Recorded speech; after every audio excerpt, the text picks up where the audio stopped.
Estamos aqui mais uma vez para comemorar uma data de alto significado na história da civilização brasileira, e essa data corresponde aos 125 anos da proclamação da República, que ocorrerá agora dia 15 de novembro, desde 1889.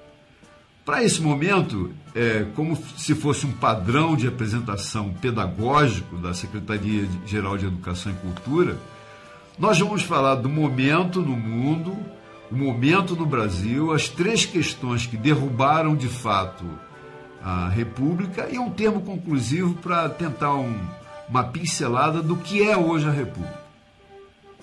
Do ponto de vista do momento no mundo, podemos dizer que em 1823, século XIX, o fluxo migratório para os Estados Unidos acabou bloqueado, cessado, bitolado pela doutrina Monroe, o presidente que começou essa história, e ele lançou um epíteto, América para os americanos. Então, bitolou o fluxo migratório. Depois vieram as ideias de Abraham Lincoln, que acabou desencorajando o fluxo migratório, que o Abraham Lincoln tinha uma ideia muito própria de soberania do território americano. E, finalmente, a Guerra de Secessão desencorajou totalmente esse fluxo, porque foi uma guerra de 4 anos, mais de 600 mil mortos, fez com que esse fluxo migratório se dirigisse para a América Latina, e o Brasil e a Argentina eram as nações mais procuradas.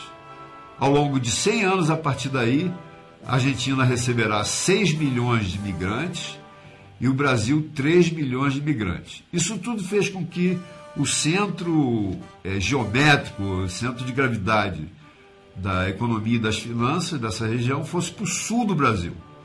Então, lá é que se desenvolveu boa parte da história e da pujança econômica do Brasil. Eu devo dizer, a propósito do momento, que as instituições financeiras que cresciam muito, elas adotaram o regime de conglomerado. Elas se conglomeravam, tinha um acúmulo de capital muito grande, e o fluxo do dinheiro era da nação rica para a nação pobre, que eles financiavam a nação pobre, exigiam remuneração do dinheiro, que a gente chama de juro até hoje. O juro é a remuneração do dinheiro. Juros escorchantes, exorbitantes, como sempre foi. E, além disso, eles participavam na dominação e nas nuances políticas do país. No Brasil, antes da pressão contra a escravatura, a ideia do capital acumulado corrompia os homens livres. Depois que a pressão internacional começou a ser feita no sentido da abolição da escravatura, aí a liberdade começou a corromper o negro. Então, nós ficamos entre a cruz e a caldeirinha nesse caso. Depois de muita ameaça inglesa, tem a Lei Eusébio de Queiroz, um irmão nosso, já em 1850, no meio do século. Era um irmão nosso, ele participou do primeiro corpo do primeiro Supremo Tribunal de Justiça, que hoje é o Supremo Tribunal Federal. É um magistrado de grande envergadura que, de uma vez por todas, resolveu fazer uma lei para erradicar o tráfico negreiro. Essa foi a pancada mortal na escravatura. Então estava acontecendo isso no meados do século XIX, e a monarquia começou a perder terreno, começou a perder as bases sociais. Daqui a pouco, com 3 questões cruciais, a monarquia vai se demolir toda, vai se esboroar toda. Aí não tem como. Mas havia alguns graves erros nessa questão. Antes de entrar nos graves erros, eu vou ler para ser mais pragmático, devo dizer que a princesa Isabel era uma dona de casa. Ela não tinha vocação para essas manobras burocráticas da corte. Então ela ia para Petrópolis, não queria saber de descer. Só que o marido dela, um maçom francês, Conde d'Eu, atemorizava todas as fardas e casacas. Quem eram as fardas? Os militares de alto coturno. Quem eram as casacas? Burgueses e maçons. E maçons havia também entre as fardas. Atemorizava por quê? Porque ele era um maçom francês e ela, a primogênita, se Dom Pedro morresse, como de fato se esperava para daí a pouco, Dom Pedro II, ela, herdeira do trono, quem ia reinar era o Conde de. Isso atemorizava demais fardas e casacas. Vejam só outros graves erros. A questão dos bispos, que nós vamos ver em seguida, afastou vivamente o clero do trono. Aí Dom Pedro II começou a ficar isolado. Chefes militares também começaram a sonegar dedicação ao trono, pela forma discricionária que Dom Pedro II começou a dar ouvido ao gabinete dele e aos assessores. É claro que o isolamento foi ficando cada vez mais agudo. A questão escravista também era olhada com muito pouca atenção e relaxamento pela corte. Dom Pedro II não ligava para isso. Só que os barões do café, que eram peculatários e prevaricadores, eles sugavam o tesouro e cercaram Dom Pedro, viram que ele era frágil nessa questão e ficavam punindo e pugnando para que a escravatura permanecesse. Isso aí desagradava a maçonaria. E, além disso, esses assessores, estimulados pelos barões do café, principalmente do Vale do Paraíba, eles desfecharam uma trama antimaçônica, que acabou atingindo uma das figuras mais importantes. Não se faz justiça até hoje a esse homem. Nosso irmão Irineu Evangelista de Souza, o barão e depois Visconde de Mauá. Esse homem foi bancário, comercial, industrial, foi um dos homens mais ricos do país. Ele tinha prestígio no mundo inteiro pela atuação dele, que ele só veio aprender a ler com quase 20 anos de idade. Ele não tinha nem pai nem mãe. O tutor dele era um tio, que o pai morreu cedo, foi embora ganhar dinheiro na Europa. E ele acabou sendo um self-made man, ou seja, ele se fez por si mesmo, foi um dos homens mais ricos, trouxe a ferrovia para dentro do Brasil. A história conta ele e Dom Pedro II cavando buraco para botar trilha em Madeira Mamoré, lá no Amazonas, que foram epopeias. Ele encheu esse país de ferrovias, que nós dependíamos do café e dependíamos do transporte do café. Coisa que não se vê hoje, mas isso é coisa para daqui a pouco. E, além disso, havia suspeita da influência estrangeira, porque Dom Pedro II era muito voltado lá para a sociedade internacional. Então, havia suspeita da influência estrangeira nas diretrizes internas do país. Vejamos, então, agora a questão religiosa, a questão dos bispos e também chamada questão maçônica. E nós vamos ver por quê. Um dos melhores gabinetes, que começou em 1871, se não foi o melhor, foi do Visconde do Rio Branco, o irmão José Maria da Silva Paranhos. Quando ele tomou posse como primeiro-ministro, ou seja, o chefe do gabinete, quando se fala chefe do gabinete, é o chefe de todos os ministros. Na realidade, é o chefe de governo. No regime parlamentarista, o governo é chefiado pelo primeiro-ministro e o Estado é o rei, que reina, mas não governa. Era diferente da monarquia despótica que tinha aqui. Havia uma mistura muito grande de poderes. Então, ele toma posse ao mesmo tempo que é grão-mestre-geral do GOB. E o GOB instalou uma regra gradual de promover a abolição da escravatura. É uma regra pedagógica, já que vivemos tantos anos com tanto poder econômico apoiado na escravidão, na injusta domínio dos seres humanos, tinha que ser feito para e passo, gradualmente. Então, isso aí desagradava os escravocratas e aconteceu um negócio muito interessante. Como maçom e festeiro e grão-mestre-geral do GOB, ele promoveu, ele que encaminhou a lei do Rio Branco, a lei do ventre livre, como o povo gosta de chamar, mas era a lei do Rio Branco, que ele era o chefe do gabinete. Como ele encaminhou e o Congresso acabou aprovando de forma muito rápida, ele fez uma celebração maçônica, reuniu o Supremo da maçonaria da época para comemorar. O grande orador não pôde comparecer. Ele pegou um grande orador ad hoc, que é uma figura carismática, adorada por todos os maçons, era um maçom de grande envergadura, só que era padre. Era o irmão, que me falha a memória agora, José Luiz de Almeida Martins. Então ele assumiu a tribuna e falou com muito brio dessa forma pedagógica e gradual que a maçonaria estava conquistando e que o GOB tinha todos os encômios a respeito da abolição da escravatura. Nesse momento caiu nos ouvidos e na má vontade do bispo do Rio de Janeiro, Dom Pedro, que era ultramontanista e seguidor de Pio IX. Aí eu tenho que abrir um ligeiro parênteses. O Pio IX tinha sido sitiado lá no Vaticano pelas tropas de Garibaldi, que era patrocinado pela maçonaria europeia. Garibaldi foi patrocinado para vir aqui ajudar na Revolução dos Farrapos e depois foi levado de volta pela maçonaria para fazer a libertação da Itália. Então lá, desobedecendo o Tratado de Latrão, ele teve que sitiar o Vaticano para poder lutar em Roma. E o Papa Pio IX achou que aquilo era uma quartelada maçônica e ficou antimaçônico. E estimulou uma teoria chamada ultramontanismo, que queria uma ideia ideológica do papado para ter o absolutismo papal. Era um papa que gostava do absolutismo, ele queria mandar sem restrição. E os bispos dele levavam para a Europa, davam uma cultura e inculcavam o ultramontanismo. O do Rio de Janeiro se deixou permear pelo ultramontanismo e puniu o irmão maçom.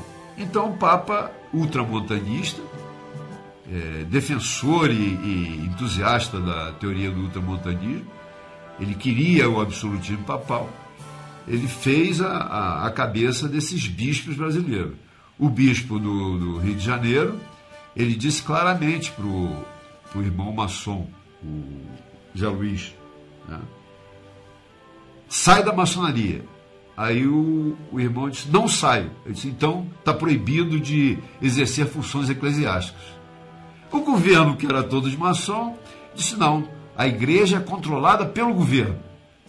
Então, se não cumprirem, e os outros bispos que seguiram do Rio, era o bispo do Pará, Antônio Macedo, e o bispo de Pernambuco, Vital de Oliveira, ambos ferrenhamente ultramontanistas. Aí começaram a proibir maçom de entrar em igreja, proibir que houvesse entrelaçamento de festas e de quermesses entre maçonaria e igreja, e a sanção do governo foi severa. 4 anos de trabalhos forçados para esses bispos. Pronto. A igreja se retirou do trono, porque o primeiro-ministro tinha competência para isso. E Dom Pedro II não se meteu, ele era um pouco alienado. A igreja se afastou da coroa e foi feita uma crise em que a base social do governo diminuiu sensivelmente. O Dom Pedro II passou a ser uma ave sem rumo. Veio a abolição da escravatura, que nós já sabemos, eu contei em episódio recente da independência, mas é bom repetir pelo menos uns 3 parágrafos. No plano nacional, setores urbanos queriam a abolição e a república. No plano agrícola e rural, fazendeiros queriam federalismo. Lembre-se que foram fazendeiros e o agronegócio que garantiam a monarquia e a integridade do país. O exército queria poder. O exército estava sendo cada vez mais relegado, como agora. Está sendo relegado a uma situação de terceiro plano. E a igreja era contra a intervenção do Estado. Então, as forças vivas da nação estavam todas dissidentes. O Oeste Paulista, que foi a área pioneira, estava fazendo um trabalho importante com alemães, suíços, até belgas, de trocar o trabalho servil, aquele trabalho que você usa indigno, que você usa o ser humano como escravo, para trocar pelo trabalho assalariado. Trazia colonos da Alemanha e da Suíça e estava dando certo. Não tinha muito êxito, mas estava dando certo. Os barões do café queriam sugar cada vez mais o tesouro do trono e queriam manter os escravos, que aquilo era uma montanha de dinheiro. O contingente de escravos, por volta de 1870, 1880, já era muito menor do que os negros alforriados. Estados como o Ceará, desde 1884, já tinham feito a abolição da escravatura. Isso aí foi apreciado por Amazonas, Pará, Porto Alegre, que faziam a alforria dos seus negros. Então tinha muito mais negros alforriados, alguns negros já ricos, do que negro servindo os escravocratas. Então, a 13 de maio de 1888, mais ou menos às 15 horas, um domingo, a princesa Isabel desceu da Serra de Petrópolis, onde tem até hoje o Museu Histórico da Corte, para poder assinar a Lei Áurea. A Lei Áurea foi aprovada em 2 dias na Câmara e rapidamente no Senado. Dom Pedro II estava em tratamento, ele estava mais morto do que vivo, lá em Milão, na Itália. E ela, como princesa regente, assinou numa penada só. E com isso o Brasil foi o último país latino-americano a promover a sua abolição da escravatura. Aí veio a questão militar. A questão militar era toda intrincada. Na realidade, a única coisa que tem interligando as 3 questões é a maçonaria. A força da maçonaria interligava essas 3 questões. Mas elas não têm muita... Cada uma aconteceu no seu métier. Ou seja, a questão religiosa aconteceu no meio católico, a questão escravocrata aconteceu no meio dos empresários e políticos, e a questão militar nós vamos ver que acontece na caserna. O tenente-coronel Antônio de Sena Madureira, em 1885, ele se prepara para fazer uma tremenda festa para o Dragão do Mar. O Dragão do Mar é o Francisco José do Nascimento, que ele era um barqueiro quase que apedeuta, depois ele cresceu por iniciativa própria, que ele bloqueava os navios negreiros. Ele bloqueava e começou a minar. E aí atraiu os outros barqueiros, que começou a minar o tráfico negreiro. E com isso começou a minar a exploração servil do ser humano negro. Até que Fortaleza bateu o martelo, lá, acabou a escravidão aqui. Acabou. 1884. Nós devemos isso aos cearenses. E aí logo depois o Ceará todo foi contaminado e acabou com a escravidão.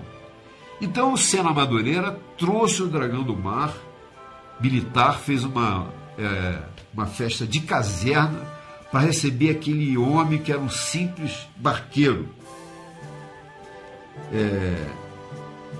É bom que se diga que Sena Madureira era professor de comunicação no Exército e professor de Direito Internacional na Marinha. Ele ensinava os corpos de cadetes, de futuros oficiais, tanto no Exército quanto na Marinha. É uma figura prestigiada, com cultura lastrada na Europa, e foi advertido por um general, que achou que ele, tenente-coronel, não tinha direito de fazer aquela ribombástica cerimônia para um ex-escravagista, para um escravagista. E ele respondeu, disse um palavrão. E a autoridade, o general, mandou prender. Deodoro da Fonseca, que estava no sul, disse, nada disso, não vai prender o meu. Deodoro da Fonseca era marechal. E foi logo dispensado do comando que ele tinha no sul e voltou para o Rio. Voltou para o Rio a pretexto de assumir o grão-mestrado do Grande Oriente do Brasil. Foi exatamente nessa época que ele foi grão-mestre do Grande Oriente do Brasil. Então, ele se juntou com Benjamin Constant, que é considerado o pai da República, outro tenente-coronel, que fez uma festa na caserna para poder prestigiar o Sena Madureira. Naquele momento, Benjamin Constant, um seguidor das ideias positivistas, as ideias positivistas entraram de permeio toda a cultura da América do Sul. O nosso disco Ordem e Progresso é positivista. O disco da Nação mais rica da América do Sul, que é o Chile, também é positivista, pela lei ou pela força, né? E de Augusto Conte. Então, essas ideias positivistas entraram de permeio nas ideias de proclamação da República e eram lideradas por um simples tenente-coronel que era seguido por generais e marechais. Benjamin Constant também, nosso irmão. As lojas maçônicas, principalmente as do Sul, que estava lá, Deodoro, pregoavam para todas as províncias, então 21 províncias, que haveria a proclamação da República. E ela aconteceria 20 de novembro de 1889. Em 10 de novembro, na casa de Benjamin Constant, foi decidido o fim do Império. O único obstáculo era o respeito que chefes militares e o apreço que Deodoro tinha em relação a Dom Pedro II. Tudo se precipitou nas casernas, porque entre 13 e 15, antes do dia 20, correu a notícia que Dom Pedro tinha mandado prender Deodoro. O que não foi verdade, porque Dom Pedro tinha o maior apreço por Deodoro e a recíproca era verdadeira. Né? Então, acabou a precipitação em 15 de novembro, foram para a Praça da República, chamaram o Deodoro, que estava enfermo, ele tinha asma, estava até febril, colocaram ele num cavalo e ele proclamou a República. E com isso o Brasil foi o último, assim como foi o último a abolir a escravidão, foi o último a se livrar de monarquia despótica no hemisfério sul. E com isso a gente entra no tema conclusivo, que dá uma pincelada. Eu vou procurar ser rápido, porque são empolgantes essas histórias, e cabe à Secretaria de Educação e Cultura mostrar, porque olhar só para o passado não dá nem para dirigir. Se você dirige sempre olhando para trás, você bate. O que importa é olhar para o passado e corrigir os rumos do futuro. Não podemos esquecer o que se passou. As primeiras medidas republicanas foram boas, o regime republicano foi federalista, nós fizemos algo nos moldes americanos, né? República dos Estados Unidos do Brasil. As 21 províncias viraram imediatamente 21 estados, hoje são 26 mais um. E aí houve naturalização, cidadania dos estrangeiros, fim do padroado, ou seja, acabar com aquela interferência. O Brasil passou a ser laico, pelo menos entre aspas, e houve o casamento, o registro civil do casamento, que até a igreja absorvia essa questão civil.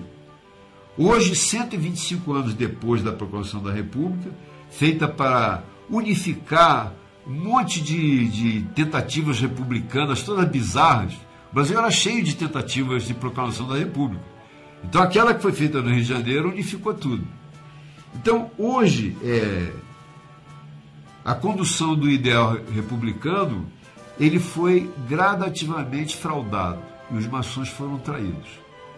Então, 125 anos depois, há uma fraude. E nós vamos ver por quê. Porque a República acabou incorporando os vícios, e aí eu vou convergir para o final, que vou ler aqui. O Brasil continua buscando erraticamente o seu papel na ordem mundial. Recentemente nós vemos o governo tomar conta de laços internacionais regidos por leis claras, que foi legado do Barão do Rio Branco, filho do Visconde de Rio Branco, ambos maçons. Então nós conspurcamos as ideias do Itamaraty para políticas menores governistas influírem, e o Brasil perde o papel que tem na ordem mundial. Hoje, como no passado, os brasileiros vivem uma nau sem rumo, sem uma linha de planejamento. Assim como Portugal era para o Brasil colônia, o Império está para a República. Ou seja, nenhum dos grandes e graves problemas foram resolvidos em tese. Nenhum dos grandes e graves problemas de 125 anos atrás. Fica a critério de cada um. Olha só os problemas. Escravatura. O negro não é mais escravo, mas continua joguete dessas histórias de cotas e afirmações positivas. Isso é mero proselitismo de governo. Não é uma questão de desenvolvimento. Os homens mais ricos do mundo são negros hoje. Né? É o de Fórmula 1, é o do golfe, Pelé mesmo, Obama é presidente da nação mais potente e foi brilhante em Harvard, a maior universidade do mundo. O salário mínimo brasileiro hoje é da ordem de $300 ou menos. A massa salarial brasileira, em média, dá $840-800.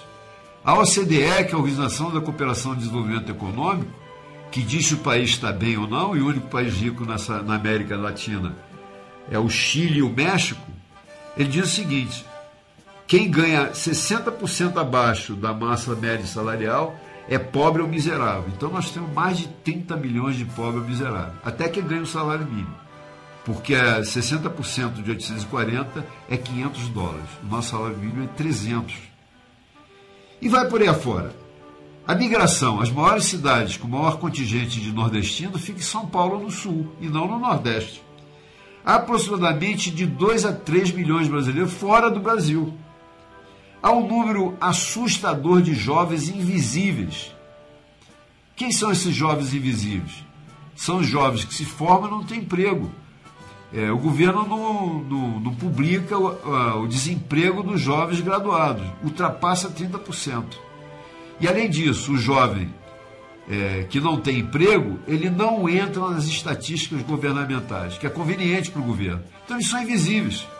É como se nós tivéssemos pleno emprego com um contingente enorme de desempregados. Grandes drenos, tais como loterias e jogos federais, levam dinheiro do município para o governo federal, fica com as burras cheias do dinheiro para fazer besteira. Então isso é um dreno que está tirando lá do município com joguinhos de caixa econômica, de jogatina, que o cara faz a Mega Sena, não sei o que, isso vai para o cofre da caixa econômica. O governo central manipula sem qualquer cerimônia os impostos que deveriam ser distribuídos para todos, é o caso do IPI. Nós temos um número muito grande de municípios amigos que vêm pedir esmola aqui com chapéu, porque o governo federal se arroga o direito de baixar IPI para aumentar o consumo. Não resolve a questão econômica e ferra com a vida municipal. Os transportes acabaram com a malha ferroviária. Esse país era transportado de norte a sul por malha ferroviária. Acabaram, transferiram isso para a malha rodoviária, que é o caos, onde se perde muitas vidas, e se perde vida até pela poluição e pelo dinheiro que se paga para o combustível. Saúde e educação, nem pensar. Até hoje se morre de epidemias e endemias medievais, como esquistossoma e mal de Chagas. Até hoje se morre. Estamos em pleno século XXI. Na educação superior, que é exclusivo da esfera federal, nós detectamos um número muito grande de indigência intelectual. Ou seja, o cara se gradua, teoricamente é chamado de doutor, e tem uma certa indigência intelectual. É uma mendicância intelectual incrível nas lacunas que o ensino sendo postergado. O primeiro grau vai para o segundo, que agora é chamado fundamental. Vai para o segundo grau é chamado ensino médio, vai para o terceiro, que é o curso de graduação, que isso é transferido para a chamada MBA e pós-graduação, que é uma forma de maquilar uma especialização de 300 horas. E essas coisas vão sendo postergadas e é uma indigência clara. Muito bem.